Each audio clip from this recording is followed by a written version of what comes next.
In today's video, I'm going to teach you how to build a process map in Monday.com. We'll start right from the Monday.com home screen. From here, head into your workspaces. Workspaces keep related boards organized, so starting in the right place makes everything easier to find later. Look toward the top or side of your screen for the plus icon and click it. This opens your Create menu. Choose board, since a board is the canvas we'll use to visualize the process from start to finish. Give your board a clear descriptive name that reflects the workflow you're mapping. For example, if you're outlining how requests move through your team, name it something like Process Map, Requests. Good naming helps your teammates immediately understand the purpose of the board. Next, choose the privacy level that fits your needs. If this process is for your whole organization, a standard, visible to all setting works. If it's sensitive or still being designed, pick a more restricted option. The key is to match visibility to who needs to view or collaborate on the process. You'll be asked what you're managing on this board. Select the category that best represents your use case and for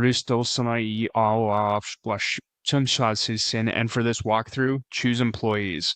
This choice tailors the structure slightly to that context and is a handy starting point for people in workflow-related processes. Now click Create Board.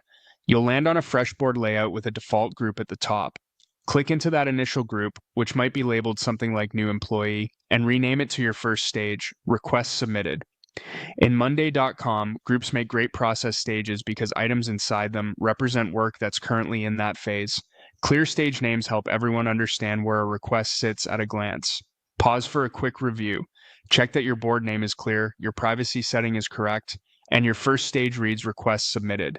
This small check ensures you're building on a solid foundation. Next, add another group to represent the next stage in your process.